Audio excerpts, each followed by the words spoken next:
जय श्री कृष्ण दोस्तों। आज की कथा में हम सुनेंगे हनुमान जी की कथा। तो आइए शुरू करते हैं। एक समय की बात है, एक ब्राह्मण दंपति की कोई संतान नहीं थी, जिस कारणवश वह बेहद दुखी रहते थे। एक समय ब्राह्मण वन में हनुमान जी की पूजा के लिए गए। वहां उन्होंने पूजा के साथ महावीर जी से एक पुत्र की कामना की। घर पर उसकी स्त्री भी पुत्र की ही प्राप्ति के लिए मंगलवार का व्रत करती थी। वह मंगलवार के दिन व्रत के अंत में हनुमान जी को भोग लगाकर ही भोजन करती थी। एक बार व्रत के दिन ब्राह्मणी ना भोजन बना पाई और ना ही हनुमान जी को भोग लगा सकी।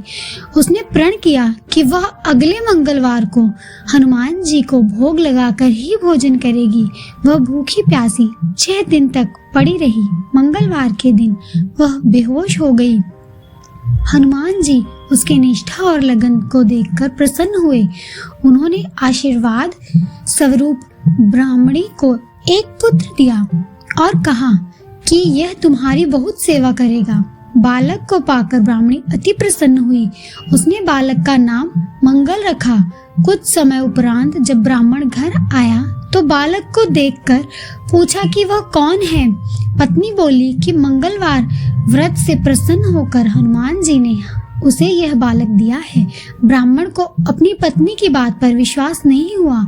एक दिन मौका देखकर ब्राह्मण ने बालक को कुएं में गिरा दिया। घर पर लौटने पर ब्राह्मणी ने पूछा कि मंगल कहाँ है। तभी पीछे से मंगल मुस्कुराकर आ गया। उसे वापस देखकर ब्राह्मण आश्चर्यचकित रह गया। रात को हनुमान जी ने उसे सपने में दर्शन दिए और बताया कि यह पुत्र उसे उन्होंने ही दिया है। ब्राह्मण सत्य जानकर बहुत खुश हुआ। इसके बाद ब्राह्मण दंपति प्रत्येक मंगलवार को व्रत रखने लगे। जो मनुष्य मंगलवार व्रत कथा को पढ़ता या सुनता है और नियम से व्रत रखता है, उसे हनुमान जी की कृपा से सब कष्ट दूर होकर सर्व सुख प्राप्त होता है और हनुमान जी की दया के पात्र बनते हैं। जय श्री हनुमान, जय श्री राम।